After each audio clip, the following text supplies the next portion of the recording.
Bon, je pense qu'on va pouvoir commencer ce webinaire. Donc bonjour à toutes et à tous. Je vous remercie déjà pour ce petit temps de patience, le temps que quelques personnes puissent arriver. Je vous souhaite la bienvenue donc, sur ce webinaire qui est organisé par l'ANPSS, donc l'Association nationale de la performance sociale du sport, où on va échanger ce soir sur les différents financements et les différentes opportunités que peut proposer le programme Erasmus+, avec un focus particulier sur le volet du sport. Donc pour échanger sur ce sujet et partager leur expertise, donc on a ici présent un intervenant pour l'instant. Il y a peut-être le deuxième qui arrive en cours de route, mais pour l'instant, donc l'intervenant c'est Titouan Martin Barré, donc qui est chargé de mission sport à l'agence Erasmus+ Jeunesse et Sport, qui fera également une présentation un peu plus complète après cela. Et il y aura également normalement la présence de Julien Dubois, donc qui est directeur de Parcours 59. Déjà, je te remercie Titouan pour ta présence et pour ta disponibilité. Avec plaisir. Avant de commencer, je vais me permettre d'expliquer un peu le déroulé de ce webinaire. Donc, tout d'abord, je vais me présenter moi. Je vais présenter la structure qu'est la NPSS pour que vous puissiez un peu mieux comprendre quelles sont nos missions et nos actions pour celles et ceux qui ne nous connaissent pas encore. Ensuite, on va prendre un petit moment. Justement, tu m'en parlais tout à l'heure, Titouan, pour que chacun puisse se présenter brièvement avec votre nom, votre prénom, votre poste la structure dans laquelle vous travaillez actuellement.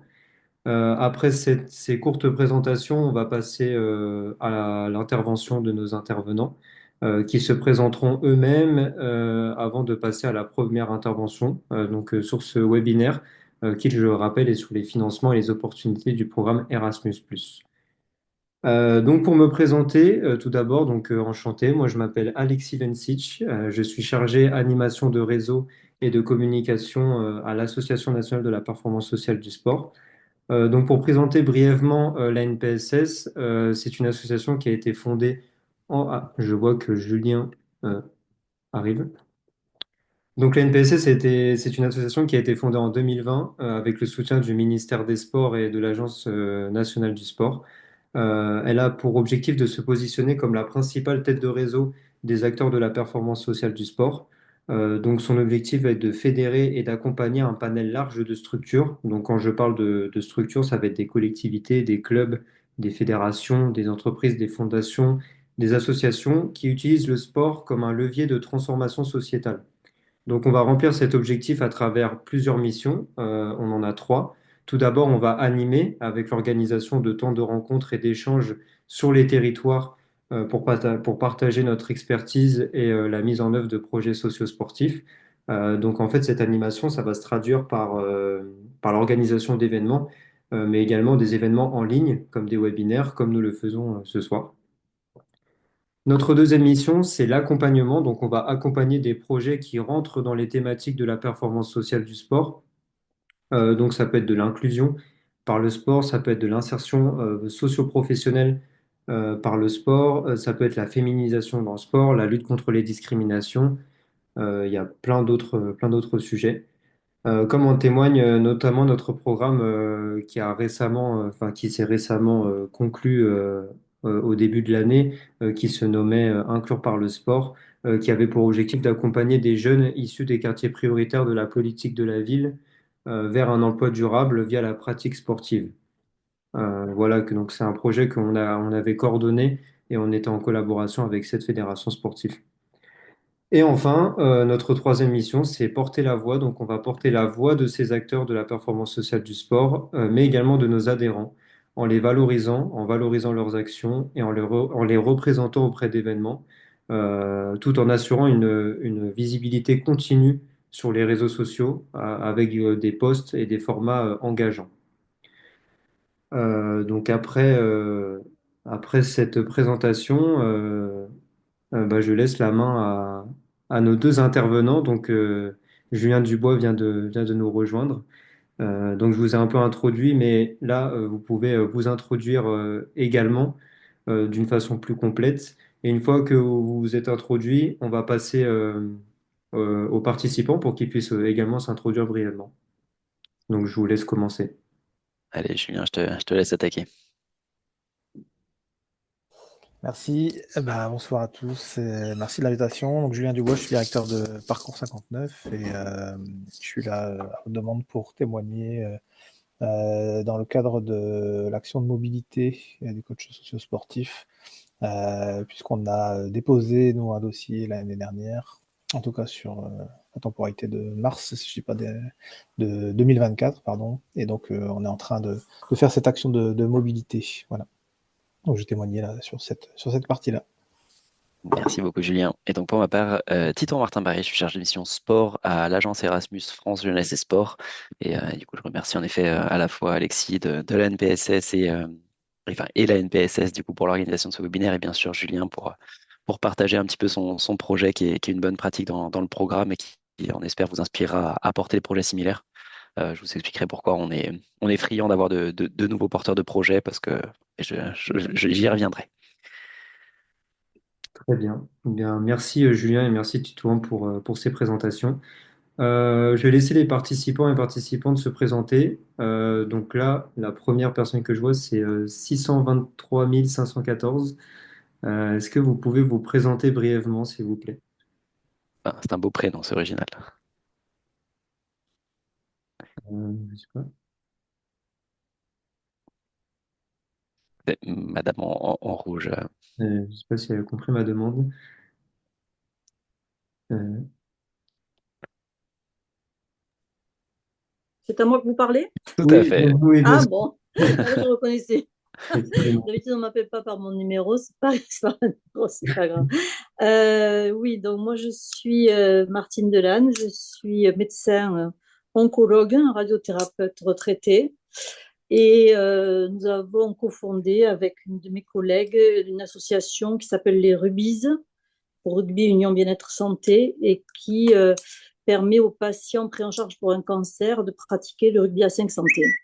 Voilà, et donc on est le premier club de rugby santé de France affilié à la Fédération française de rugby.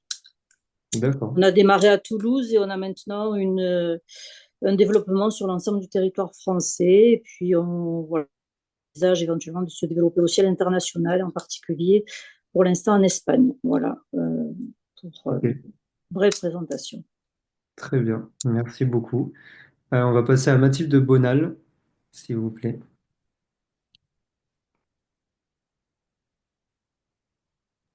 Excusez-moi, je suis là, j'arrive chez moi. Est-ce que je peux passer en dernier? Juste le Bien temps de sûr, monter. bien sûr, Merci il n'y a beaucoup. aucun problème. Euh, bah, Merci. du, du coup, on va passer à... bon, c'est écrit Méric Grigny, mais je ne pense pas que ce soit le nom et le prénom, mais... Bonsoir. Oui, c'est Oh, Charlotte Sirotte de la mairie de Grigny et je travaille en fait sur la question des relations internationales et de la culture de paix. Et on fait pas mal de choses liées au sport, notamment avec un camp palestinien qui s'appelle le camp d'Aïda, et avec lequel en fait on essaye voilà, de faire des activités sportives pour changer un petit peu les idées des Palestiniens. très bien, ok. Euh, Noah Gimberto. Oui, bonjour. Donc, moi, je m'appelle Noah Gamberto et donc je travaille au CROSS Île-de-France, donc le comité régional olympique et sportif d'Île-de-France. Et je suis chargé donc d'appel à projets. C'est pour ça que je suis là pour un peu savoir les appels à projets qui peuvent être mis en œuvre et ceux auxquels on peut postuler. Très bien. Euh, eh bien, on a fait le tour. Je ne sais pas si Mathilde Bonal est arrivée. Je vais vous le dire, je vais me présenter comme ça, je vais juste pas mettre la vidéo parce que je suis pas encore arrivée. Ouais, Donc, non, aucun Mathilde problème. Bonal, Oui, je travaille pour l'association Profession Sport et Loisirs 66. Donc, on appartient à une fédération nationale. Et depuis 3 ans, on a des financements Erasmus+, hein, pour mettre en place, donc, pardon, j'ai monté l'escalier, je suis un peu soufflée, des, des mobilités. Donc, on a fait une mobilité, surtout dans l'idée, c'est de faire autour du sport et de la pleine nature avec un volet écologie.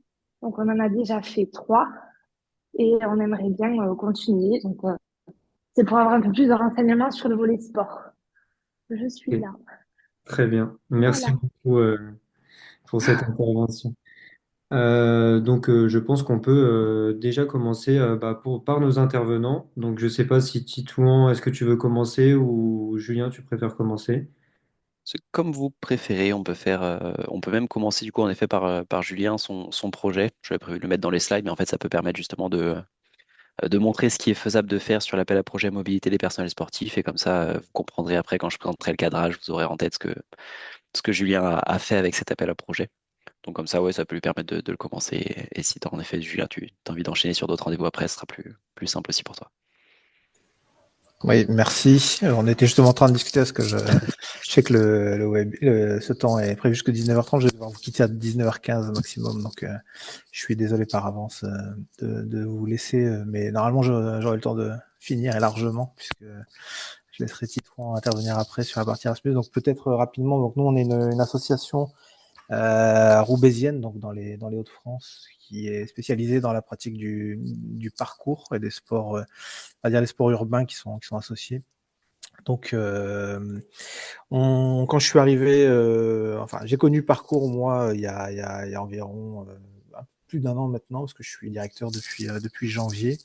Mais je l'ai connu via ses réseaux sociaux, notamment par rapport à une partie sur l'accessibilité. Qui m'a tout de suite en fait moi interpellé. Donc l'accessibilité, les parcours avaient en fait mis en place un événement inclusif en fait pour les personnes en situation de handicap. Et je me rappelle que ça m'avait surpris parce que j'associais pas forcément la pratique d'un sport urbain qui normalement en plus se fait dans l'espace public à l'extérieur et qui est quand même assez on va dire dynamique avec la question de l'inclusivité et la question notamment de l'accessibilité pour les personnes en situation de handicap. Donc quand je suis arrivé en janvier, j'avais la mission et je l'ai toujours hein, d'ailleurs de pouvoir remettre un petit peu d'aplomb la structure. Donc j'ai fait un peu le tour des financements qui existaient notamment sur la partie sport. J'ai participé à un webinaire que Titouan en faisait, hein, là il est parti dans une série de webinaires, mais je sais qu'il a fait la même chose l'année dernière pour présenter à un maximum de monde les programmes Erasmus+, notamment sur le volet sportif, que je ne connaissais pas du tout avant de participer à ce webinaire. Et puis dans la présentation qui je suppose est à peu près la même que celle de l'année dernière et qui vous fera juste après, moi ça m'a tout de suite fait tilt sur ce projet justement, sur cette question d'inclusion, d'accessibilité, parce que à l'origine, enfin les coachs qui sont ici au niveau de parcours, l'objectif c'était vraiment de pouvoir dire bah tiens est-ce qu'ils sont en capacité de pouvoir accueillir ce type de public? Est-ce qu'ils ont les compétences? Est-ce qu'ils sont formés? Est-ce qu'ils ont la posture, on va dire, de l'accompagnement pour pouvoir faire ça? Il faut savoir qu'au niveau de Parcours 59, on est une association avec 400 adhérents environ, une dizaine de salariés et une quarantaine de bénévoles. Donc on a des coachs en fait quand les coachs accueillent du public, ce sont autant des salariés qui sont accompagnés parfois par des bénévoles. Donc on a pris connaissance de ce programme, voilà, Erasmus.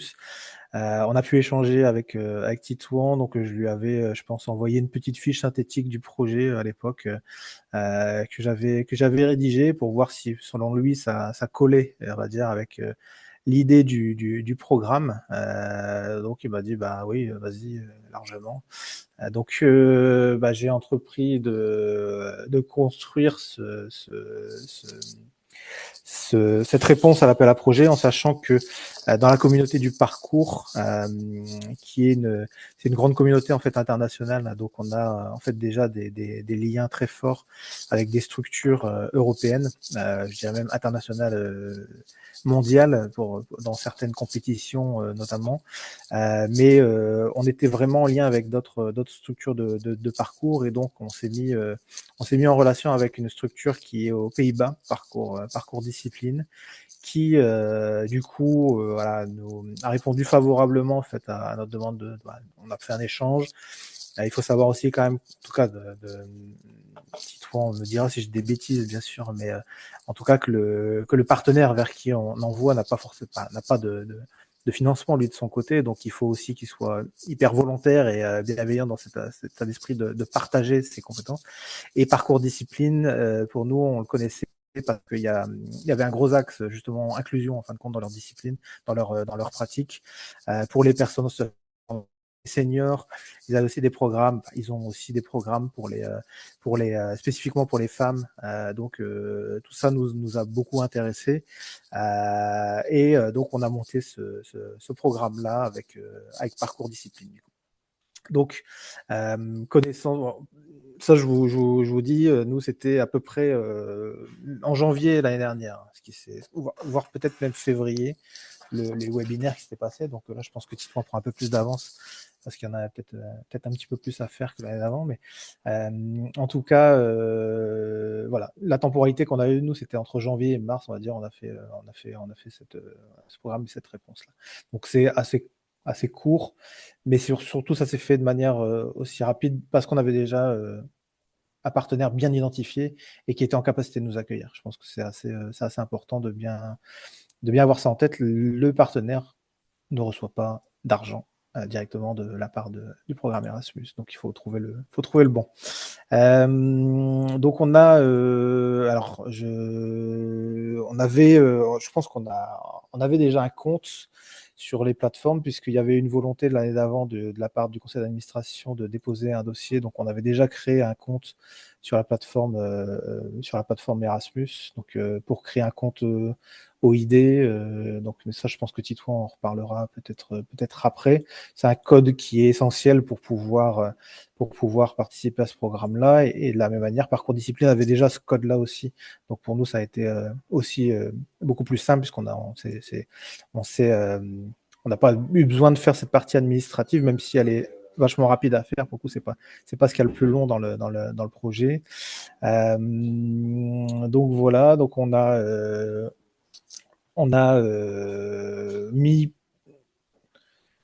fait deux réunions avec Parcours Discipline vraiment avant le dépôt du dossier. Et je pense qu'en écriture, en 2 jours, ça devait être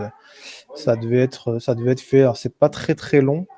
C'est pas forcément très compliqué non plus, puisque c'est vachement bien détaillé sur la plateforme. Les étapes, elles sont quand même assez bien faites. Mais par contre, les points peut-être d'attention, c'est Titouan le redira certainement après, mais c'est bien l'idée d'envoyer du personnel sportif, qui soit d'ailleurs bénévole ou salarié. Je pense qu'il n'y a pas forcément de distinction entre les deux, en tout cas, qu'il soit bénévole ou salarié salarié, à des fins de changer les usages en interne de la structure, voilà, de faire modifier un petit peu notre manière de fonctionner. Qu'est-ce que ça nous apporte en plus? Donc nous, vraiment, on a envoyé notre groupe là-bas pour ramener des nouvelles compétences et les injecter en fait au niveau du public qu'on accueille déjà, et puis potentiellement ouvrir sur un nouveau public. Donc sur la plateforme Erasmus, pour faire ça, c'est d'où vient l'idée du projet, qu'est-ce que c'est, combien de personnes vous envoyez, quel est un peu le planning qui est prévu, en sachant qu'il y a trois aspects dans la mobilité. Et nous, on est parti sur, il y a 2 aspects sur la mobilité, mais nous, on est parti sur les 2. Il y a ce qu'on appelle un voyage préparatoire, une visite préparatoire que nous, on a fait. On l'a fait en juillet cette année. On a eu un petit décalage par rapport à ce qui était prévu, mais on l'a fait en juillet cette année. Donc on a été voir Parcours Discipline. On était parti à 2. Je pense que c'est limité à 2 personnes en plus. Donc on est parti à 2 sur plusieurs jours pour justement vraiment organiser le voyage. Le premier temps de mobilité qui était prévu, donc qui a été fait en octobre, donc il y a quasiment 2 mois maintenant. Donc ça, c'est hyper important. Enfin, moi, je crois que le voyage préparatoire, en tout cas la visite, elle est optionnelle, mais je pense vraiment qu'elle est nécessaire, moi, pour le coup, parce que c'est vraiment à ce moment-là où on a vraiment tout défini avec eux. C'est au niveau logement, au niveau comment ça allait se passer, au niveau transport, au niveau, enfin vraiment, on a tout calé à ce moment-là, et pour nous, après, ça s'est fait de manière hyper fluide en fin de compte. On a quasiment pas eu besoin de revenir vers eux. Enfin, ils avaient tout préparé de leur côté. C'était hyper fluide. Voilà. Encore une fois, on a eu la chance d'avoir un très bon partenaire et je pense que c'est le point essentiel même du programme de mobilité, c'est ayez un très bon partenaire qui sont en capacité de faire ça aussi de son côté. Et donc après, on a décidé nous de faire 2 temps de mobilité. Donc un premier en octobre et un autre qui se déroulera l'année prochaine, je pense vers avril ou mai. Donc l'idée, c'est que je pense que vous pouvez envoyer jusqu'à 10 mobilités maximum. Donc vous pouvez faire qu'un seul voyage de 10 personnes en même temps. Mais nous, on a choisi de faire 5 et 5. Donc on a envoyé 5 personnes là en octobre. Et l'idée, c'est de les renvoyer là-bas en milieu d'année prochaine, on va dire, afin de voir aussi comment, voilà, qu'est-ce qui a été mis en place, un peu l'évolution, on va dire, entre le temps avant le Erasmus et puis la mise en place opérationnelle, puisqu'on aura eu quelques mois un peu de retour sur les modifications d'usage, en tout cas la manière les approches un petit peu inclusives au niveau de Parcours 59. Donc c'est vachement intéressant de faire comme ça. Nous, on a choisi ce format-là, mais c'est pas une obligation. Enfin, vous verrez qu'il y a plusieurs formats possibles. Peut-être sur la plateforme, en tout cas sur l'écriture, pour insister peut-être un petit peu sur ce point-là, mais sur l'écriture dans la plateforme, c'est si vous êtes un peu habitué à de l'écriture de dossier, il n'y a rien de très compliqué, c'est des questions-réponses. Souvent, c'est limité en termes de caractères quand même, je pense, donc il faut quand même faire gaffe à pas trop en dire ou à justement en dire assez, parce que quand on voit 5000 caractères ou 10 000, enfin, il y a quand même de quoi faire.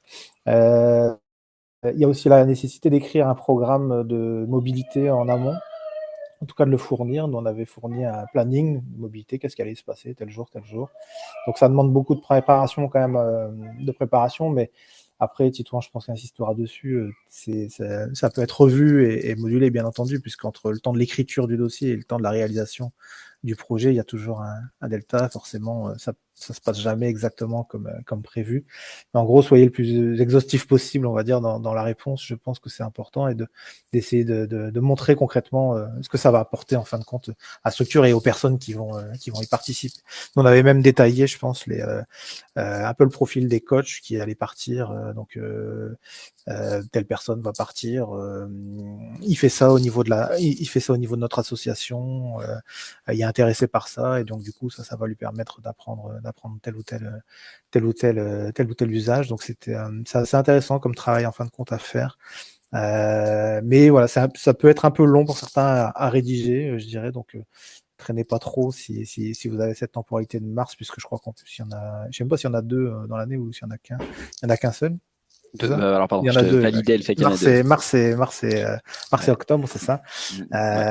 Donc il y en a que 2 dans l'année, donc faut pas les louper. Et après, la partie budgétaire, par contre, elle se calcule toute seule, donc c'est assez bien fait en fonction du lieu où vous allez, la distance. Si vous êtes sur des voyages, on va dire, plutôt écologiques, vous partez peut-être covoiturage ou train, j'en sais rien, par rapport à l'avion, vous avez des bonus aussi qui sont appliqués. Donc, mais ça, Titouan je reviendrai là-dessus, ouais. va revenir dessus. En tout cas, c'est assez bien parce que du coup, ça permet pour nous, ça calcule tout seul en fait le montant du budget. Donc, on sait exactement vers où on va, ce qui sera alloué à la mobilité. Je vais regarder par rapport aux questions que tu m'avais posées, Titouan, si j'oublie pas trop. Je pense avoir à peu près tout dit. Après, je reste dispo, bien sûr, pour répondre à toutes les questions. Répondre jusque 19h15, par contre, j'insiste. Parce que, Une du petite coup, après... question avant d'en effet passer sur la Vas-y. présentation, un petit peu des éléments de cadrage, mais voilà, quelles sont les suites en fait à la suite de ça maintenant? Est-ce que vous allez continuer de travailler avec ce partenaire? Est-ce que ça vous a servi? Est-ce que vous allez faire des nouvelles choses maintenant dans votre organisation avec ce que vous avez appris? Ouais, là on est sur, du coup, on a ce programme d'accessibilité, en fait, on veut maintenant le partager. D'ailleurs, c'est intéressant qu'on soit là au niveau aussi avec la NPSS, puisque l'objectif, ça va être de capitaliser sur tout ce qu'on apprend et puis de le partager en fin de compte au plus grand nombre. Donc on va essayer de créer des guides, on va essayer de créer des programmes, un petit peu des référentiels, justement de bonnes pratiques sur ces pratiques un petit peu inclusives. Donc l'idée là, ça va être de travailler avec Parcours Discipline aussi et de déposer, je pense sur la période de mars, un Erasmus+, mais plutôt en éducation-formation. Donc, dans un travail de coopération en fin de compte entre structures, pour réaliser des guides, des outils en fin de compte qui vont servir à d'autres adultes, à des coachs ou à des structures comme les vôtres, des bénévoles d'ailleurs, qui encadrent. Donc, c'est plutôt ça notre temporalité avec ce partenaire-là. On est aussi intéressé, mais je pense que tu vas en parler, mais très rapidement, mais aussi par la question des manifestations sportives. Mais ça va demander un peu plus de travail. Je pense, je te laisserai en dire quelques mots après, mais c'est voilà. Et puis après, bah, je pense que tu parleras aussi du Erasmus de coopération sport. Mais moi, on l'avait testé et c'est un peu plus bouché, je pense. Mais tu en reparleras, puisque si je ne dis pas de bêtises, il n'y a qu'une seule agence sur Bruxelles et qui reçoit tous les dossiers en fin de compte de tous les pays. Encore une fois, je pars sous couvert de ce que Titouan me dira si j'ai des bêtises. Et C'est donc, du très bien. coup, budget plus limité, tous les pays vont dessus. Donc, c'est un peu plus compliqué, on va dire, je pense en termes de pourcentage de chances de réussite. Donc, c'est pour ça qu'on va essayer là sur le éducation formation adulte pour mars, qui nous semble un peu moins bouché, même si, attention, ça ne veut pas dire forcément qu'on va décrocher le gros lot, surtout s'il y a de plus en plus de projets, de plus en plus de porteurs en fin de compte, qui, vu au regard du budget, voilà, des budgets 2025, risquent de toquer à la porte de l'Europe. Voilà. Je ne sais pas si j'ai répondu à ta question. C'est excellent, justement. Non, c'est très bien. Je ferai du lien avec ce que tu as dit juste après, quand je parlerai d'une stratégie du pied dans la porte. Mais, euh, D'accord. mais voilà, donc non, c'est excellent. Un grand merci pour ton témoignage. Et en Pas de effet, donc souci. là, le projet illustre bien en fait la manière dont Parcours 59 en fait s'est saisi à récupérer des financements européens pour aller chercher des compétences pour ces encadrants, éducateurs, dirigeants, pour aller justement en fait implémenter de nouvelles pratiques qu'ils avaient envie de développer. Donc c'est des choses en fait sur lesquelles il faut vous réfléchir. Bah, qu'est-ce que vous avez envie de développer? Qu'est-ce qui vous manque comme compétences? Qu'est-ce que vous pourriez avoir en fait besoin, comme idée, comme manière, comme programme de faire votre travail et le faire évoluer. Et c'est comme ça c'est comme ça qu'il faut voir la chose, quoi. C'est comme ça qu'il faut construire votre projet. Et Oui, ensuite, et puis ouais, pas se dire que c'est un programme de voyage, quoi. C'est pas une récompense pour les coachs. Enfin, ça reste ça reste chouette, agréable de mais pouvoir partir et puis de faire ça. Mais alors nous, on aurait pu choisir un autre pays que les Pays-Bas, si on avait voulu envoyer les personnes en récompense. Mais c'est non, partez de vos usages, de ce que vous avez besoin. J'entendais Madame tout à l'heure parler du club de rugby, tout ça. Enfin, ça m'a l'air très pertinent dans ce cadre de ce programme-là. Donc, repartez de ce que vous faites déjà et puis de comment vous voulez améliorer les choses. Mais trouver le bon partenaire, pour moi, c'est la clé de la réussite du programme. complètement. Bon, Madame de rugby, justement, qui a une Ouais. question. Oui, non, en fait, j'ai bien compris la façon dont vous avez organisé votre projet, mais nous, c'est un petit peu l'inverse, c'est-à-dire qu'en fait, c'est nous qui avons le savoir-faire et nous avons besoin, enfin la volonté en tout cas, de l'exporter avec des partenaires qui seraient d'accord pour développer une activité équivalente, en l'occurrence là, dans la région de Barcelone. Donc, est-ce que ça marche dans l'autre sens? Parce que sinon, enfin, mais si vous voulez, on n'est pas tout à fait dans le même cadre que ce qui vient d'être expliqué. Donc, voilà. Ouais, on est un petit peu moins dans ce cadre-là. Dans les faits, ce que vous faites réellement, voilà, je présenterai un peu les différentes opportunités, hein, mais si le transfert de compétences est uniquement de votre organisation vers l'autre organisation, il vaut mieux que ce soit eux qui viennent vous rendre visite, de voir comment vous travaillez vous sur le terrain, et en fait de leur dire bah, candidatez en Espagne, et extrêmement, c'est encore moins tendu budgétairement en Espagne, parce qu'il y a moins de candidatures, de manière à avoir les financements pour venir nous voir, de manière enfin, hébergée avec nourriture, tout ça, votre déplacement est pris en charge. Et comme ça, entre guillemets, ça vous demande moins de travail. Eux sont 100% financés pour venir vous voir et récupérer justement vos bonnes idées, vos bonnes pratiques. Donc il y a plus, enfin, le transfert du coup serait dans ce sens-là où c'est eux qui viennent s'alimenter de vous et qui récupèrent chez eux.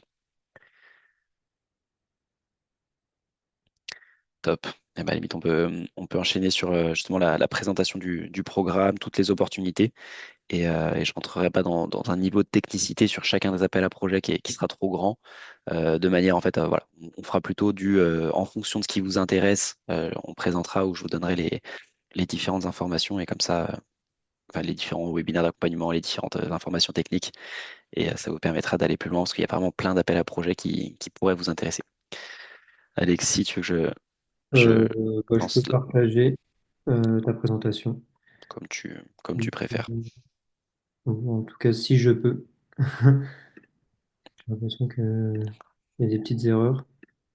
Non, mais pas de problème, sinon je Oui, bah, t'envoie c'est une ça. demande. Ouais, j'autorise. C'est bon. Ok. Tac. Donc, petit webinaire de présentation. Je vais vous prendre en même temps comme ça. Hop là. On n'est pas en trop nombreux, donc voilà, si vous avez envie de me couper un moment, de prendre la parole, de poser une question, de rebondir, etc., n'hésitez surtout pas. Il y a vraiment aucun problème là-dessus. Arrêtez les petits tons, etc., parce que j'ai tendance à être lancé et partir vite et tout, donc n'hésitez pas. Pour vous parler un petit peu de ce qu'on va se dire aujourd'hui, on va vous présenter un peu le programme de manière très générale. Qu'est-ce qu'il est possible de faire? Julien a mentionné, bon, on aimerait bien partir peut-être sur éducation, formation, etc. C'est pas forcément toujours clair pour vous, donc on va parler de ça, de qu'est-ce qu'il est possible de faire. Il a parlé de partenariat, il a parlé de mobilité, donc il y a plein de possibilités, il y a plein de briques, c'est une espèce de grande commode avec plein de tiroirs qu'il faut ouvrir. Mais voilà, il faut savoir ce qu'il y a derrière, donc c'est ça que je vais vous présenter. Et ensuite, les appels à projets plutôt partenariat, plutôt mobilité. Et enfin, des petites slides, mais je vous les présenterai de manière très succincte. Vous les recevrez après ou alors on pourrait même vous les partager dans le chat, mais voilà, des petites slides sur comment se lancer, les liens, les infos pratiques. Très rapidement, Erasmus, c'est connu pour le volet étudiant, l'auberge espagnole, les étudiants qui partent un semestre, 2 semestres, peut-être que vous en avez fait un. Ça n'a pas été mon cas malheureusement, mais je regrette un petit peu. Et ensuite, le plus de Erasmus+, c'est qu'en fait, ça s'est ouvert en 2014 à plein d'autres opportunités, plein d'autres types de projets, plein d'autres organisations, pas que les universités. Et on va présenter aujourd'hui principalement le volet sport. Attendez 2 secondes. J'entends dire salut Tito, quelqu'un qui est parti. Le volet sport et ensuite le volet jeunesse un petit peu parce que voilà, en tant qu'organisation sportive, vous avez la plupart du temps des bénéficiaires qui sont des jeunes. Donc on présentera un petit peu le sport dans ces autres programmes-là de manière très, très succincte. Ce qu'il faut savoir, c'est que on gère les appels au projet majoritairement à l'échelle de la France avec une petite spécificité sur le volet sport parce que les partenariats sont gérés à l'échelle de l'Union européenne, donc à Bruxelles, comme a pu le mentionner Julien. Ensuite, on a des priorités qui sont ce qu'on appelle les priorités horizontales. Je le mentionne quasiment pas, mais voilà, vos projets, ils doivent prendre en compte dans leur méthodologie ou dans leur objectif 4 priorités. Inclusion diversité, participation des gens en fait à la société, les rendre acteurs un petit peu des projets, environnement de lutte contre le changement climatique et transformation du numérique. Donc voilà, si votre projet il s'inscrit dans une priorité horizontale, c'est très bien. Si ce n'est pas le cas, il faut qu'il le prenne en compte dans le cadre de la méthodologie. Là, en effet, on l'a dit, le projet qui part en train. Bon, bah, en fait, si vous partez en train, mettez que c'est dans un souci environnemental, comme ça, vous avez plus de chances de rentrer dans cette priorité-là et c'est parti. Je le mentionne très rapidement parce qu'en fait, ça ne vous intéresse pas trop, je pense, les priorités horizontales. Ce qui va vous intéresser, c'est les priorités sectorielles, donc par rapport au secteur jeunesse ou au secteur sport. Nous, sur le secteur sport, on est vraiment sur la notion de sport comme outil vers quelque chose, comme quelque chose porte dérobé vers des objectifs sociétaux un peu plus larges. Développement du sport santé, je pense à Rubis qui est là, développement du sport comme outil de méthode d'apprentissage, valeurs éducatives, transmission de valeurs, etc., etc. Inclusion par le sport, inclusion dans le sport. On est vraiment en fait sur toutes ces notions-là, pas du tout sur la notion de développement de la performance, recherche du haut niveau, etc., etc. Donc ça, c'est vraiment en fait quelque chose à mettre de côté. Donc, on ne financera pas de projets qui sont en lien avec ça. Ça peut être en lien avec des sportifs de haut niveau, mais parce que ces sportifs de haut niveau, bah, c'est des personnes comme tout le monde et peut-être sur des questions d'employabilité, de double carrière, de maternité dans le sport féminin de haut niveau, etc., etc. Donc voilà, tant que ça n'est pas de la recherche de performance. Et ensuite, sur le volet jeunesse, on a des questions un petit peu de promotion de la citoyenneté active, de faire monter en compétence les jeunes, de renforcer l'employabilité, de faire en sorte d'améliorer la qualité du travail de jeunesse et ce genre de choses. Donc, c'est des objectifs, vous voyez, qui sont très larges. Et en fait, à partir du moment où vous êtes des organisations sportives ou organisations de jeunesse utilisant l'outil sport, une collectivité comme la mairie de Grigny, en fait, on peut estimer que c'est une organisation de jeunesse parce qu'elle a des compétences jeunesse. On peut estimer que c'est une organisation sportive parce qu'elle a des compétences sport. Donc voilà, et une organisation même comme le CROSIF, c'est aussi une organisation de jeunesse qui utilise le sport comme outil. Ça dépend juste de quelle manière on se présente, quoi. parce que vous avez des bénéficiaires qui sont des jeunes aussi. Ensuite, comprendre les appels à projets, comprendre la construction du programme, il se divise vraiment en fait en deux gros blocs. Les mobilités, comme Julien en a bénéficié, c'est des projets en fait où il y a un passage de frontière, vous partez en train, en avion, mais vous partez avec des personnes et vous allez vous alimenter de bonnes pratiques, échanger avec d'autres personnes de l'autre côté de la frontière dans une orga qui vous ressemble ou alors qui est développée dans un secteur que vous avez envie de développer, soit au niveau encadrant, dirigeant, personnel, élu, bénévole, travailleur, chargé de communication, peu importe, voilà, manager, enfin peu importe, soit à l'échelle du bénéficiaire. Les jeunes, les publics en fait que vous captez, que vous rassemblez, peuvent aussi en fait partir avec ce qu'on appelle des échanges de jeunes, partir, se rassembler et échanger autour des thématiques X ou Y. Donc il y a aussi possibilité de faire partir vos jeunes et de les faire rencontrer avec d'autres groupes de jeunes. En effet, par exemple, pour une mairie, ça peut permettre d'animer le comité de jumelage, où en effet, les jeunes que vous rassemblez par tel ou tel programme, bah, hop, vous les faites rencontrer avec d'autres jeunes d'Irlande, par exemple. Ça, c'est vraiment la question par la mobilité, on va apporter quelque chose aux participants et aux organisations. Donc là, Julien, il le disait, on a fait partir nos éducateurs, etc., en mobilité. Ils vont acquérir des compétences qui vont permettre le développement d'autres organisations sur un axe de développement qu'on a ciblé. On est vraiment sur des projets qui sont de petite ampleur. Julien l'a dit, c'est pas très dur à apporter comme projet. Il faut juste identifier un partenaire avec qui vous allez travailler, avec qui vous avez envie de travailler et qui est prêt à travailler. Et, euh, et ça le fera. Ensuite, le deuxième volet, c'est les partenariats.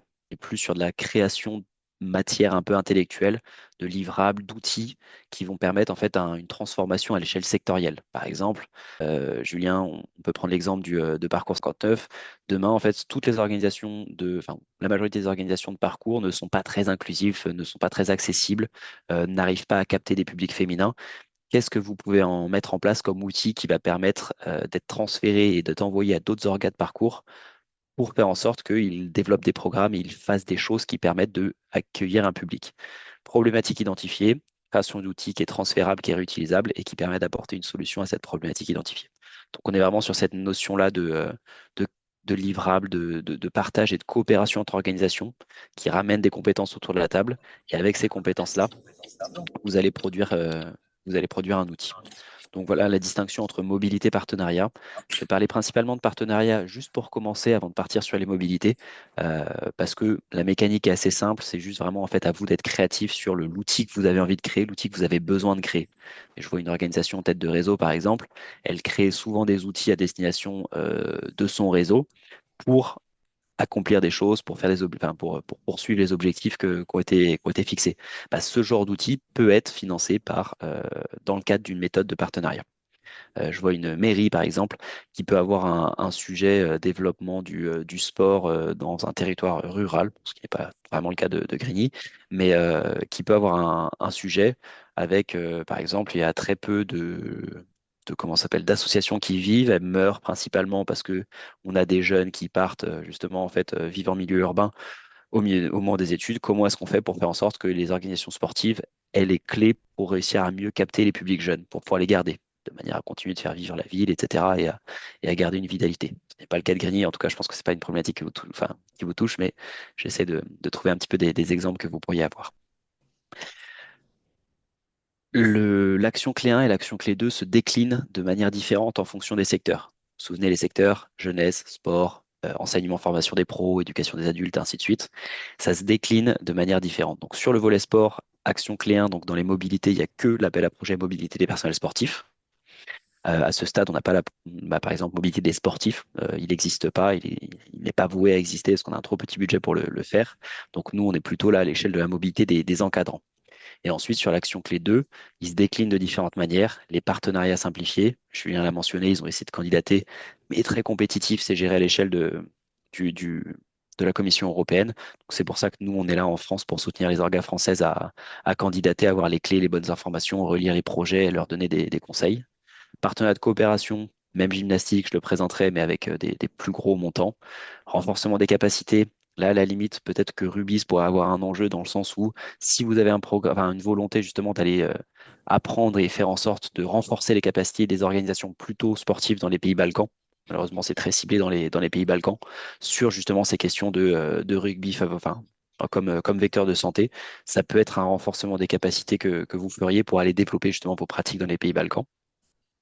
Et enfin, manifestations sportives européennes, c'est des grosses manifestations qui rassemblent pas mal d'organisations ailleurs en Europe, ou alors des manifestations tournantes, ou alors des manifestations simultanées, ou simultanément en Europe. Il y a par exemple, vous créez la journée européenne du sport et handicap sur le modèle de la journée nationale du sport et du handicap qui existe en France, mais qui n'existe pas encore en Europe. Hop, modèle tournant, où en fait, simultanément en Europe, vous avez ça, et comme ça, on lance une dynamique autour de justement l'inclusion des personnes sur le handicap par le sport ou dans le sport. Voilà, c'est des exemples un petit peu comme ça, mais voilà, ça peut exister.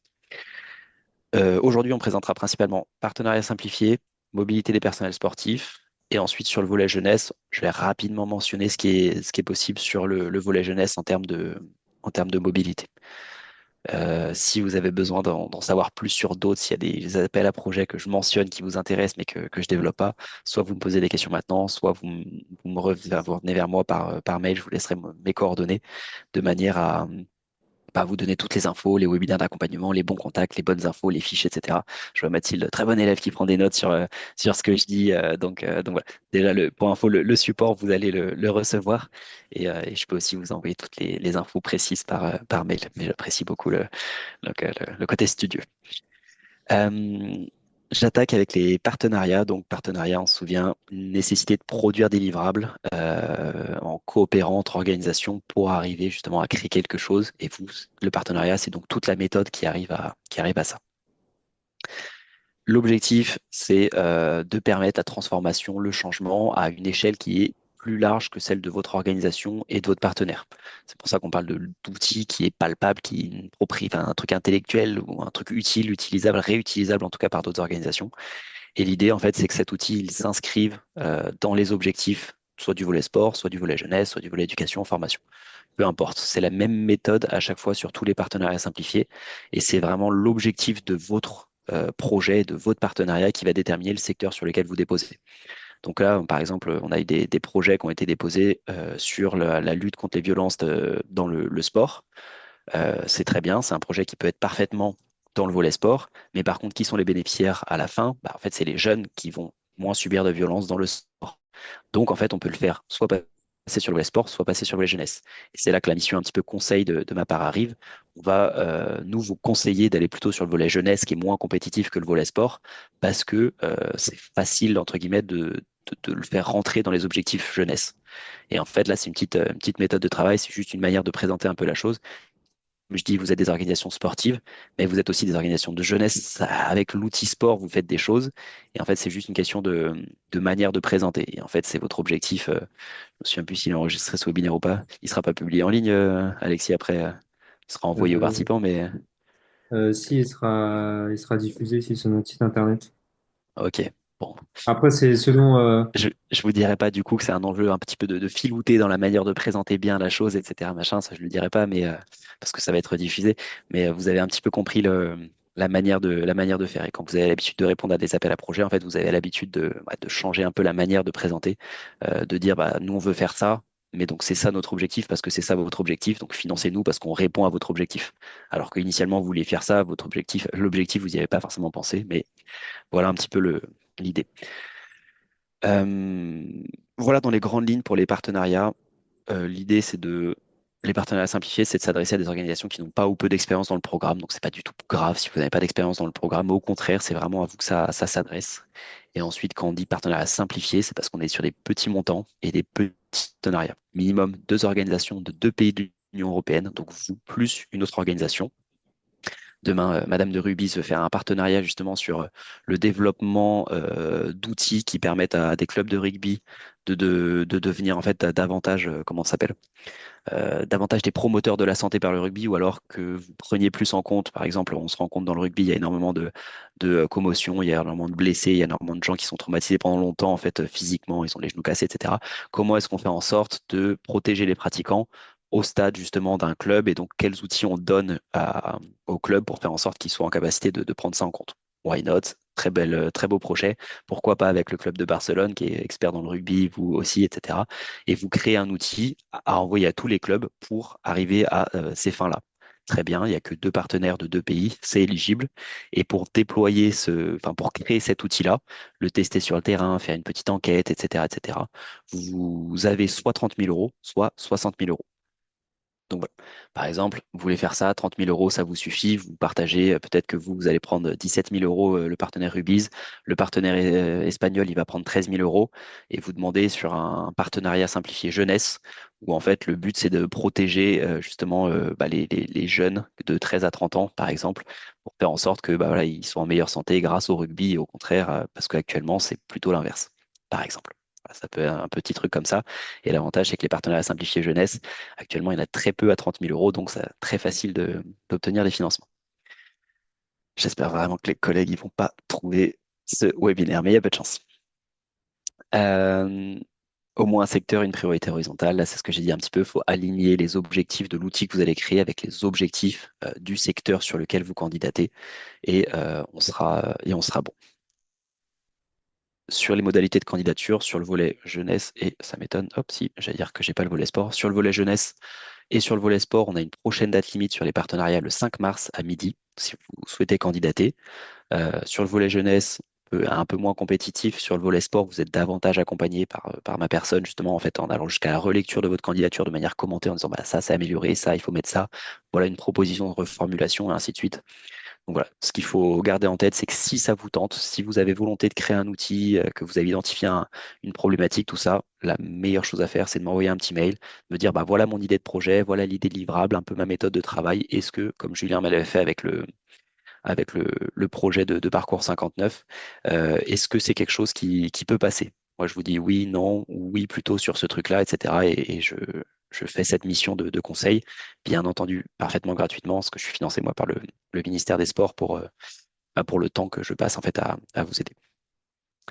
Sur le volet jeunesse, l'avantage, c'est qu'il y a une deuxième date limite pardon, en octobre, le 1er octobre. Donc, date particulièrement importante à retenir. Pourquoi? Parce que c'est mon anniversaire, le 1er octobre. Du coup, non, pas spécialement important à retenir, mais c'est voilà, c'est la deuxième date de l'appel à projet jeunesse. Donc, important à garder en tête tout de même. Et voilà, si je ne reçois pas de mail de votre part le 1er octobre, je vous en voudrais un petit peu, mais c'est pas grave. C'est pas grave.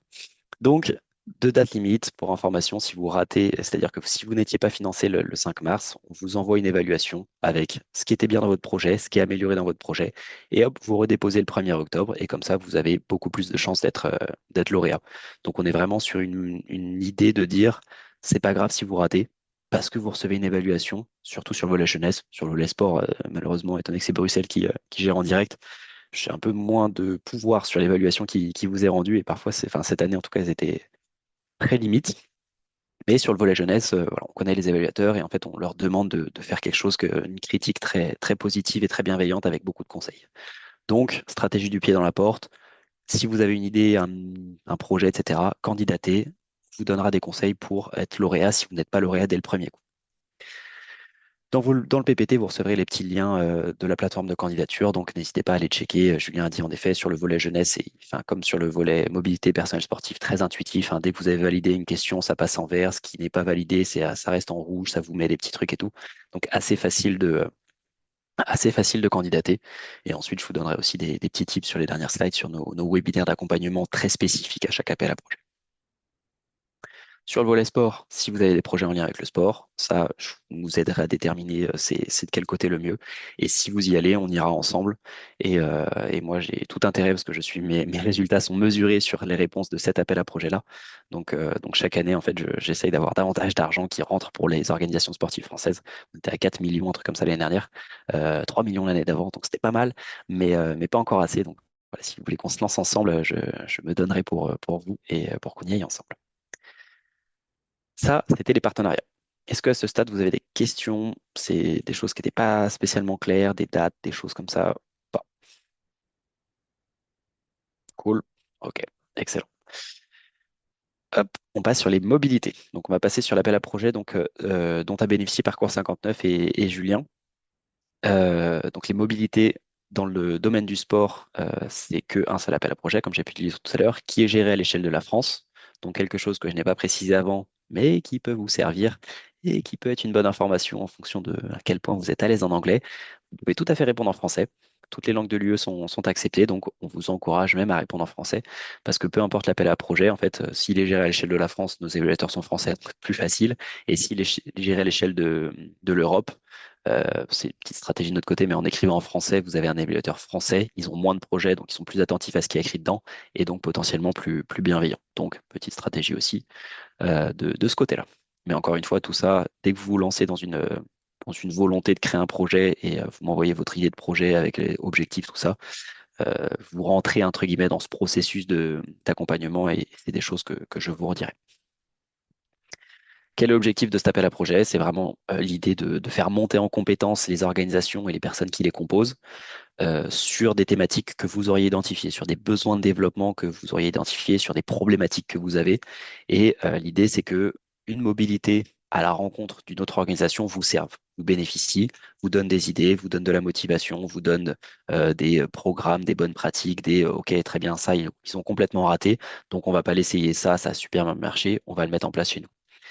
C'est vraiment en fait l'idée de monter en compétence ouais, par une mobilité, par un échange avec vos pairs. Quand nous on dit mobilité des personnels sportifs, c'est vraiment toutes les personnes qui soient impliquées en effet dans du face-face pédagogique, éducateur, coach, bénévole, etc. machin, peu importe, ou alors dans des rôles un peu plus communication, trésorier, élu, etc., directeur comme Julien. C'est vraiment toutes les personnes qui ont un rôle dans l'organisation qui n'est pas celui de bénéficiaire. Donc, Julien, il a 400 licenciés. 400 licenciés, ils ne peuvent pas partir. Julien, il a 10 salariés. Ces 10 salariés, ils peuvent partir. Il a 20 bénévoles. Ces 20 bénévoles, ils peuvent partir. C'est un peu ça l'idée. Où est-ce qu'ils peuvent partir? Dans tous les pays de l'Union européenne, plus 6 pays qui sont associés au programme. Pour faire très simple, ils ont conventionné avec la Commission européenne pour dire, nous aussi, on a le droit d'en bénéficier. Et donc, il y a tous ces pays-là. J'apporte une petite parenthèse, que je crois que c'est Meryl Greny qui nous a dit, nous, on a des projets avec la Palestine, etc. La Palestine, nous, est éligible sur le volet jeunesse, donc mobilité jeunesse. Donc, si vous voulez faire une mobilité des acteurs de jeunesse, parce qu'en plus, en tant que mairie, alors, vous êtes un acteur de jeunesse, comme tout autre, hein, mais en Palestine, on peut y aller. Si vous voulez faire un échange de jeunes entre des jeunes de Grigny, des jeunes en Palestine, c'est possible sur le volet jeunesse. C'est une précision qui est importante à apporter. Et quand je dis la Palestine, il y a aussi d'autres pays, hein, Maroc, Tunisie, tous les pays un peu sud-méditerranéens, ce qu'on appelle les pays nous, du voisinage, pardon, sont éligibles sur le volet jeunesse. La raison pour laquelle ils ne sont pas sur le sport, c'est qu'on a des budgets qui sont tellement petits sur le volet sport. On a 2% du budget, la jeunesse 8%, et 90 autres sont sur le volet comment ça s'appelle, éducation et formation. Mais quand je dis 2%, ça fait quand même 470 millions d'euros à l'échelle européenne, donc ça fait quand même des belles enveloppes. Si vous souhaitez accueillir, donc dans le cas par exemple de Rubis qui a envie en fait de partager ses bonnes pratiques, d'avoir des belles choses, des programmes intéressants qui fonctionnent, de les partager à d'autres organisations qui sont assez intéressées, il faut en fait que l'organisation qui veut venir chez vous postule auprès de son agence nationale. Même plateforme, même formulaire, tout pareil, c'est-à-dire que juste, il y a marqué auprès de qui vous candidatez. Vous, au lieu de mettre FR02 pour la deuxième agence française, ils mettent ES01 pour Espagne, et voilà. Bon, SP, je pense Espagne, bref, vous avez compris. Les types de mobilité, qu'est-ce qui est possible de faire? Donc Julien, ils étaient plutôt sur une période d'observation. Donc en fait, ils font une observation en situation de travail, de voir comment l'autre organisation y fonctionne avec des ateliers, des échanges, etc. Ils prennent des notes en mode OK, très bien, vous avez fait ça, c'était telle situation évolutive que vous avez fait dans votre pratique, ou alors vous avez telle action de développement, vous avez tel événement, vous avez voilà enfin vous avez comme quelqu'un derrière vous là qui regarde un peu comment vous travaillez, et ben vous faites pareil avec eux. Il est possible de faire une visite préparatoire, Julien l'a conseillé. Je vais vous expliquer financièrement comment tout fonctionne après, mais l'idée c'est de la visite préparatoire, c'est d'anticiper un peu la mobilité avec une ou deux personnes qui partent pour affiner le planning, se briefer avec l'organisation et faire en sorte que justement tout soit bien prêt au moment où vous arrivez avec vos personnels. Je vais les appeler comme ça. Et ensuite, la deuxième possibilité, si vous faites du face-face pédagogique, c'est la mission d'entraînement. Vous allez intervenir dans l'organisation d'accueil et vous allez faire du face-face pédagogique. Donc là, c'est plutôt vraiment pour les coachs, les éducateurs, etc., ceux qui ont un rôle de face-face pédagogique. Petite contrainte, Julien l'a mentionné, vous avez maximum 10 mobilités pardon, par projet. Donc ça veut dire 5 et 5, ça passe. Vous partez 5 jours enfin, pardon, avec 5 personnes en Espagne et 5 mois plus tard, vous y retournez et comme ça, vous faites le point sur ce que vous avez mis en place. Ou alors, vous partez avec 5 personnes en Espagne et avec 5 personnes en Norvège, qui est éligible parce que pays tiers associé au programme. Et donc voilà dans les grandes lignes. Ensuite, je regarde un petit peu l'heure, histoire de ne pas prendre trop de temps et tout, laisser du temps pour les échanges après. Sur quelque chose qui vous intéresse en général pas mal, cette slide. Pas besoin de prendre des notes sur tout. Mathilde, tu la recevras ou peut-être une petite photo, mais sinon tu n'auras pas le temps que je prononce tout. Vous avez donc une contribution qui est faite, comme le disait Julien, sur forfait, c'est-à-dire que pas de facture, pas de devis au stade de la candidature. Vous allez juste nous dire, on va partir à tant de personnes, tant de jours, à tel endroit. Et tout le calcul se fait de manière automatique. Avec la grille qui est là, je vous la donne en exemple, ça vous permettra d'avoir une meilleure idée. Par exemple, vous nous dites, on est un club de hand. On part de Vannes, on va à Barcelone. On y va en train, on y va pendant 5 jours. Et notre objectif, et je crois que j'ai une erreur dans cette phrase-là, mais bon, c'est échanger des bonnes pratiques avec le club partenaire sur les actions de développement de la pratique pour accueillir de nouveaux licenciés. Ok, très bien. 5 personnes, nous, c'est 5 fois 350 euros, juste pour vous, pour les frais d'organisation, ce qui ne serait pas couvert par les autres forfaits. Vous allez en Espagne, ok, très bien. Vous êtes à 1000 à peu près kilomètres, donc on s'est dans la tranche 500 à 2000 kilomètres. Nous, c'est 417 euros si vous y allez en train, éco-responsable ou en minibus, en covoiturage, etc. On vous donne 417 euros par participant, donc 2000 euros. Ensuite, vous allez en Espagne. Nous, l'Espagne, on estime que le coût de la vie, etc., ça vous coûtera à peu près 169 euros par personne et par jour pour faire hébergement, déplacement sur place, activité, nourriture. Donc, on fait 160 euros x 5 et x 6 jours, alors qu'on avait dit 5 jours, mais c'est parce qu'on compte un demi-jour de transport plus un demi-jour de transport retour. Et donc, on fait x 6, 5000 euros. On n'a pas spécialement de soutien à l'inclusion parce qu'on n'a pas une personne sur handicap, par exemple, on n'a pas un mineur qu'on a besoin pour lequel on a besoin de faire un programme avec les parents pour lui faire accepter que son gamin parte en mobilité, etc. On n'a pas de visite préparatoire parce qu'on connaît le partenaire, on estime qu'on n'en a pas besoin. S'il y avait visite préparatoire, c'était 680 euros indépendamment des autres forfaits. Pas de soutien linguistique, pas de coût exceptionnel. Un scénario très simple. Ça vous fait 9000 euros à peu près pour ce projet-là. En général, ça permet de financer, enfin, de ne pas nécessiter de cofinancement pour mener à bien le projet. Pour autant, si vous dépensez plus, il faut apporter du cofinancement. Si vous dépensez moins, nous, on ne vous demandera pas combien vous avez dépensé. Au final, en fait, à aucun moment, on vous dira, bah, vous avez dépensé précisément 7000 euros. Ah, bah, rendez-nous l'argent parce que du coup, vous nous devez 2000 euros. Non, c'est en fait, vous avez réussi à être économe dans votre projet, c'est très bien. Vous pouvez déjà faire plus d'activités sur place, tant mieux. Et la marge qu'il y a, soit c'est à votre charge, soit c'est vous qui la gardez. Et ensuite, on vous demande quand même, d'un point de vue éthique, de la réinvestir dans le projet de votre association, dans le réinvestir dans le programme que vous allez mettre en place, etc. Mais après, une orga sportive en général est toujours tournée vers ses bénéficiaires. Petite information qui n'est pas négligeable aussi, 80% de préfinancement. C'est-à-dire qu'on vous donne 80% de ce montant-là au moment où on signe la convention. Donc vous êtes lauréat, on vous fait un brief, on signe la convention, on vous verse 80%. Donc ça veut dire qu'il n'y a pas d'avance de trésorerie à faire, donc agréable, moins de mauvaises surprises. Et ensuite, on vous donne 20% à l'issue du rapport final. Demain, vous partez pas à 5, vous partez à 4. Et ben en fait, c'est sur ces 20% qu'on va ajuster, qu'on va faire la petite marge de manœuvre pour réduire un petit peu, mais de l'argent que vous n'aurez pas dépensé, parce que du coup, il ne sera pas calculé comme ça. Petits exemples de projets financés. Je vous en ai donné deux. On peut en donner plein d'autres si vous voulez, en fonction de ce qui va vous ressembler. Mais je vais même en citer un troisième à l'oral. Correspondre plus à la mairie ou au CROSIF. Le Paris Université Club, objectif de développement parce qu'ils ont des terrains de paddle ils ont obtenu des financements pour des terrains de paddle. Ils ne savent pas du tout comment les gérer d'un point de vue à la fois associatif mais privé, de manière à faire du bénéfice, à réinvestir dans la section paddle pour faire des actions de développement ou des actions de aller vers des publics qui n'auraient pas pu en bénéficier, etc. Ils sont partis avec leur tennis en Espagne et une salariée en charge plutôt des questions un petit peu organisationnelles en Espagne pour aller voir comment le club fonctionnait. Ils sont revenus avec les bonnes idées, les bonnes pratiques. Quand ils vont construire les terrains, ils seront prêts à développer la section paddle de la meilleure manière possible avec les bonnes idées, les bons trucs. Donc très bien, ça nous va. C'est un projet qui répond aux besoins du club, fait monter en compétences les éducateurs et va bénéficier aux sportifs et aux mandataires. On a un nouveau sport qui a voulu développer du sport partagé. Bon, ils le font déjà, notamment au travers du développement du baskin, qui est un basket inclusif. Et en fait, ils se sont dit, tiens, pourquoi pas aller en Italie, aller voir comment les créateurs du baskin fonctionnent, comment ils sont développés, comment est-ce qu'ils ont fait en sorte que ce soit quasiment institutionnel maintenant la pratique du baskin, comment ils l'ont fait connaître. Ils sont revenus avec les bonnes idées, les bons programmes, etc. et la manière de faire, et hop, ça bénéficie maintenant aux bénéficiaires. Vous voyez que c'est des projets très simples et pas forcément un ancrage thématique trop important, mais ça fonctionne.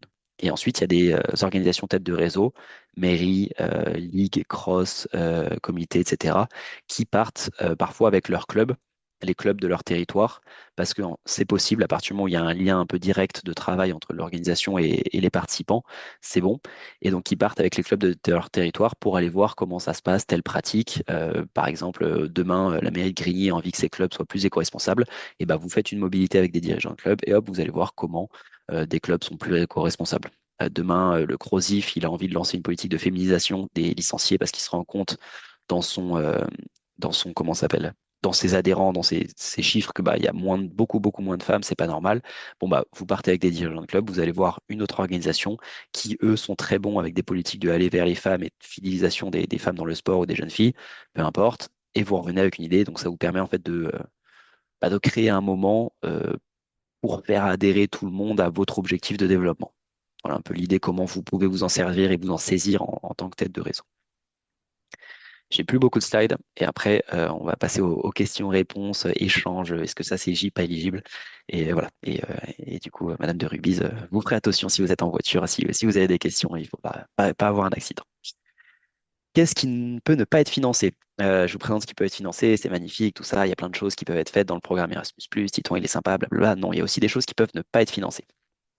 Un club de tennis, par exemple, qui part, bon, ça va moins être votre cas, je pense, vu le profil que vous avez et la tête de réseau qui vous invite à NPSS, vous êtes plus sur les questions vraiment en effet de performance sociale du sport, d'impact, etc. Donc, ça va moins vous concerner, mais voilà, si votre projet, il a pour objectif de monter en compétence sur ces questions de développement de la performance, de recherche de haut niveau, vous voulez partir voir comment ça se passe le rugby en Irlande pour être premier du championnat régional, bon bah ça, nous on s'en fiche complètement, c'est pas du tout l'objectif de notre appel à projet, ce sera pas financé, ce sera même pas éligible d'ailleurs. Demain, vous êtes un organisme de formation ou alors voilà, vous avez envie de faire partir des gens qui sont en formation chez vous pour voir comment en fait l'apprentissage se fait ailleurs, etc. Par exemple, du savoir nager en Espagne parce que c'est comment ça s'appelle des BPGEPS à BPN, par exemple, ça ne fonctionnera pas parce que c'est les bénéficiaires de votre organisation. Et pas des gens ici, a priori, vous n'êtes pas forcément organisme de formation, donc vous êtes moins concerné par ça.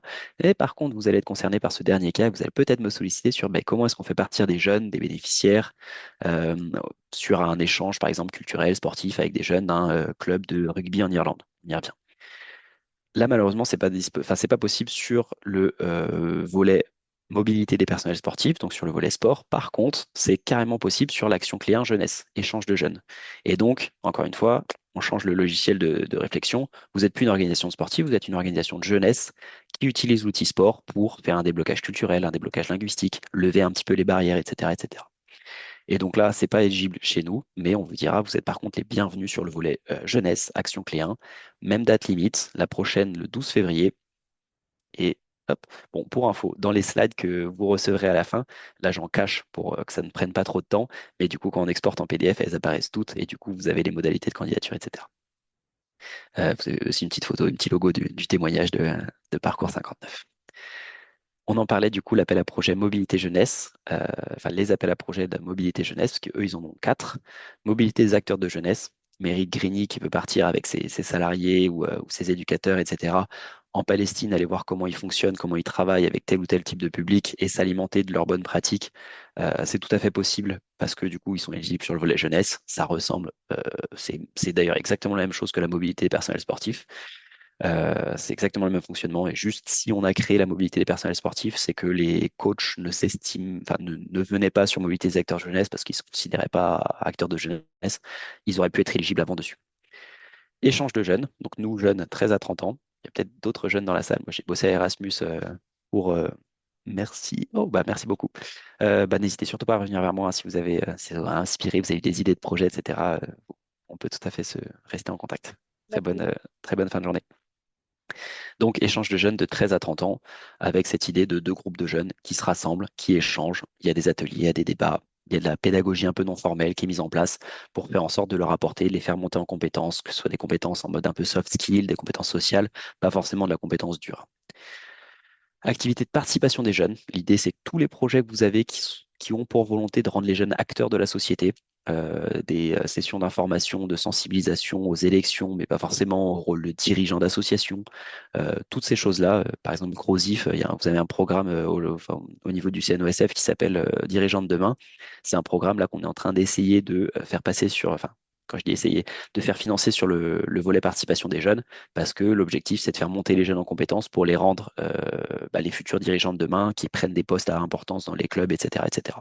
Ça, c'est des choses qui peuvent être tout à fait faisables sans partenaire. Donc, juste vous, à votre échelle, à l'échelle de votre organisation, si vous avez des projets qui mettent les jeunes aux manettes, qui les font discuter avec des dirigeants pour qu'ils s'expriment sur ce qu'ils veulent pour le futur, etc., c'est des choses qu'on peut également financer. Je ne rentre pas dans les mécaniques de financement, etc., parce qu'en fait, en fonction des appels à projets, ça va changer. Mais revenez vers moi en me disant, bah, c'est ça qui m'a intéressé.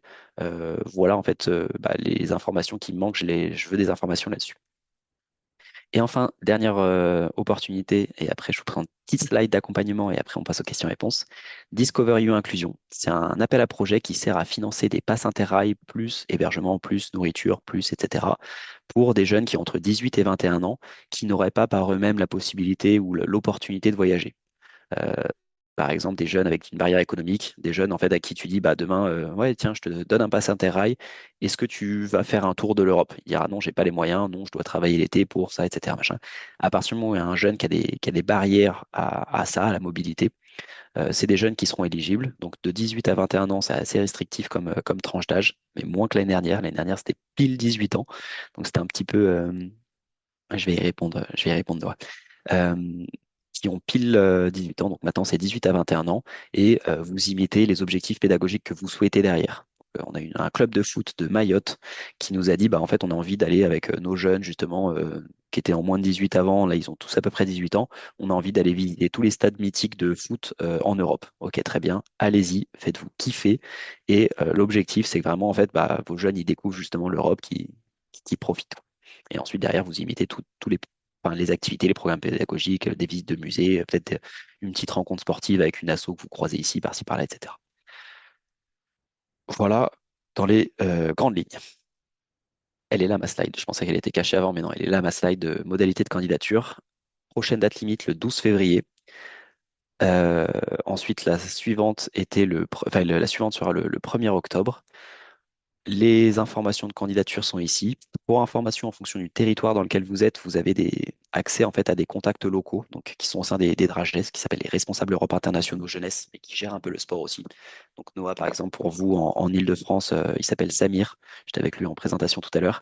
Et Samir en Île-de-France, il propose la relecture des projets et de vous accompagner. Donc il faut rentrer en contact avec lui. Vous avez tous les contacts sur les slides, plateforme de candidature avec des petites informations qui sont en cachées un petit peu et qui, le jour où vous vous lancerez dans la candidature, vous serviront à retrouver les bonnes informations.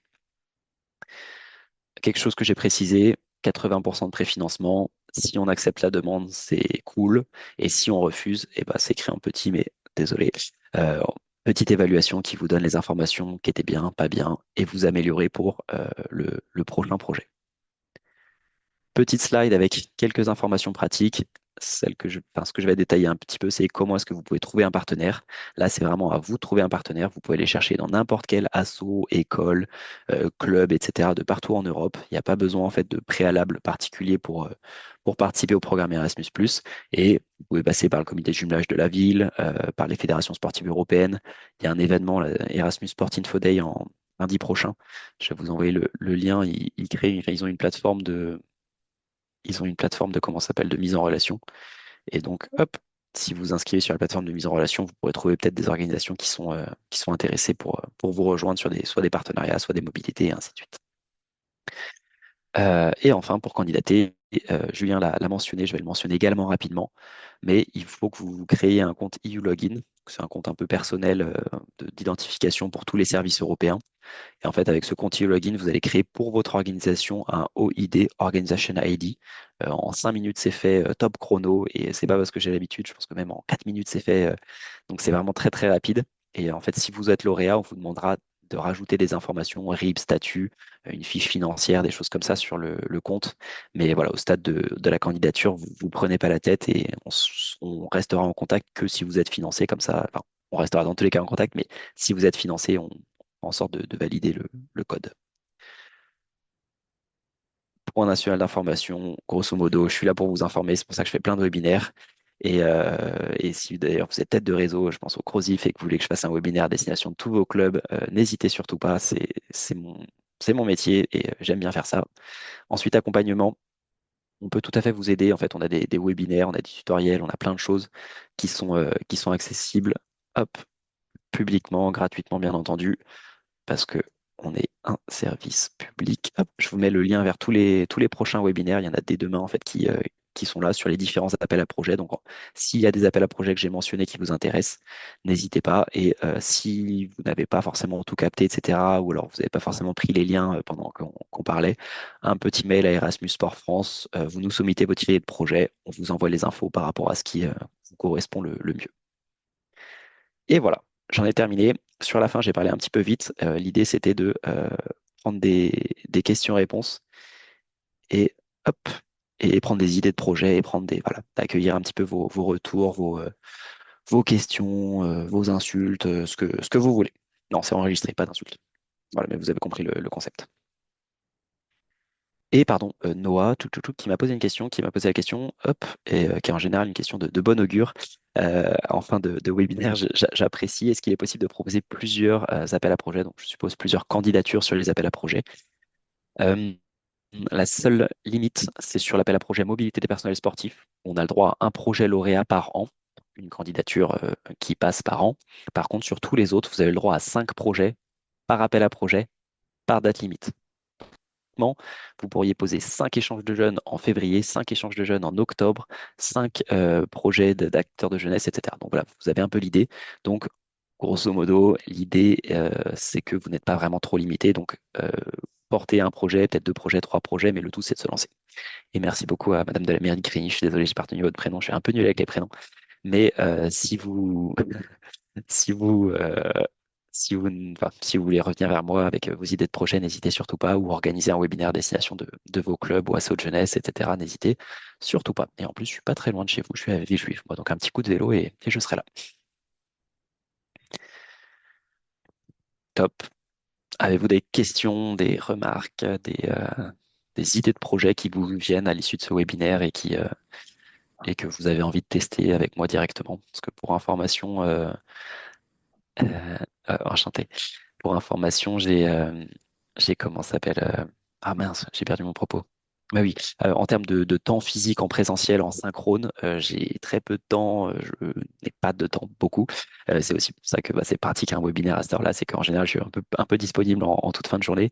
Mais voilà, par mail, c'est vraiment l'idéal pour moi. Vous me soumettez vos listes de questions, même pas besoin de dire bonjour, juste, dites-moi, hop, j'ai besoin de savoir ça, ça, ça, et je vous répondrai en général un peu tard le soir ou le week-end, mais je manquerai pas de vous répondre.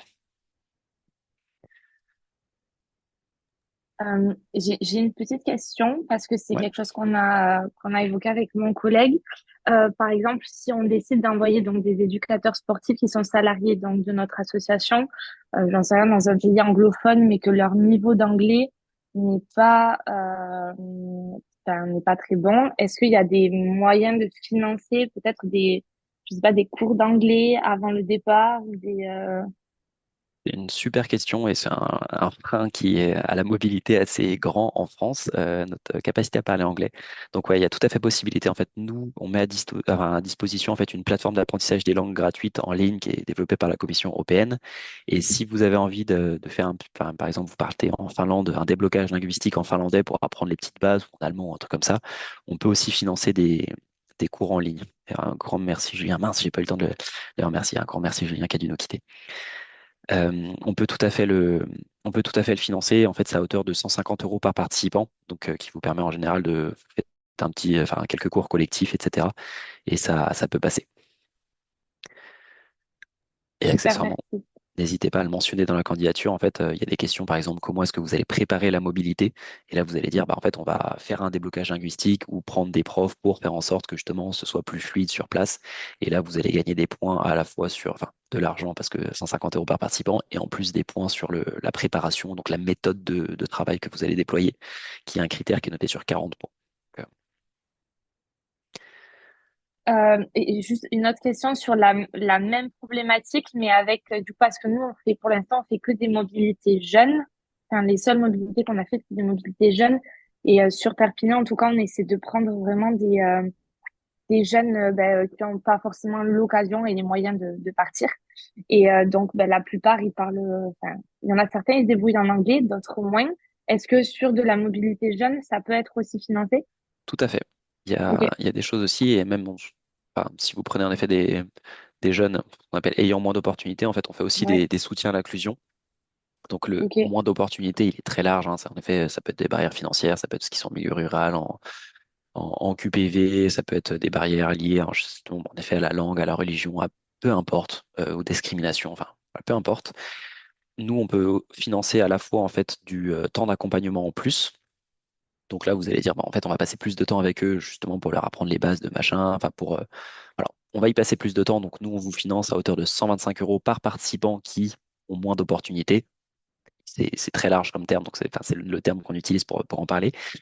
Au titre de juste vous, l'organisation, il faut juste nous expliciter en fait de pourquoi vous demandez plus de temps et pourquoi vous avez enfin, comment est-ce que vous allez faire en sorte qu'il n'ait pas moins d'opportunités.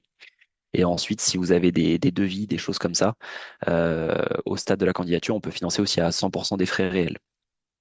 Un exemple très simple, vous avez un jeune qui est en situation de handicap, vous pouvez pas spécialement le prendre avec vous parce que justement, bah, vous avez prévu d'y aller en minibus, il vous faudra un minibus adapté, vous en avez pas, bon, pas de souci, on prend à hauteur de 100% le minibus adapté, quoi. Donc en fait, il faut vous dire il ne faut pas que, il y ait de barrières à inclure quelqu'un dans votre projet et que nous, on se propose financièrement de lever ces barrières-là. J'ai entendu OK, trop bien, mais micro fermé, ouais, mais je super, valide. merci. Ok, ok. Top. Est-ce qu'il y a d'autres questions pour Titouan ou non? Voilà, Euh, soit j'ai perdu tout le monde, soit c'était parfaitement clair. Bon, après, fin de journée à 19h20, donc Complet c'est et peut-être ça riche. aussi. Donc, Bah, je pense qu'on peut conclure ce webinaire. Euh, Très bien, Noah. Donc en fait, bah, déjà, je tiens tout d'abord à vous remercier pour votre participation, pour votre présence aussi, pour les participants et les participantes. Je te remercie aussi, Titouan, pour cette intervention qui était très complète et qui nous a permis de mieux comprendre le programme Erasmus et toutes ses opportunités, etc. Je remercie aussi Julien, même il a été déconnecté, mais je le remercie aussi pour son intervention, pour son partage d'expérience. En fait, pour vous expliquer brièvement, du coup, le plan d'action, en fait, dans les prochains jours, je vais vous envoyer un email où il y aura un formulaire de satisfaction que vous pourrez remplir et qui nous permettra d'améliorer nos futurs webinaires. Dans ce même mail, je vous partagerai également le replay complet, le lien où vous pourrez accéder au replay complet. Donc, si tu souhaites, Titouan, on pourra échanger sur peut-être des parties que tu souhaiterais enlever, parce que ça sera diffusé sur l'ensemble de nos réseaux sociaux et sur notre site internet. non, non, t'embête pas, on va faire au plus simple et il n'y a pas de problème. Ok. Mais en tout cas, tu peux me le dire par email. Sur ce, je pense que ben, on peut déconnecter et du coup, je vous souhaite une bonne fin de soirée et merci encore pour votre participation. Merci à vous Super. et merci à la NPSS pour l'organisation. Et la NPSS, si vous voulez porter des projets aussi de partenariat, par exemple, et tout, hein, n'hésitez pas, ça peut s'adresser à vous également. Hein, voilà, je te pose ça là, bon, j'en reparlerai à Charlotte aussi. Ouais. Oui, j'en parlerai également à Charlotte. Très belle fin de journée à vous Merci. et à bientôt, j'espère. Merci beaucoup, au revoir. Au Au revoir. revoir, merci. Bon, et pour info, Noah, ah mince, il est parti, mais j'en avais parlé à sa présidente il n'y a pas très longtemps. Ciao, ciao Alexis, merci encore. Salut Titouan, merci.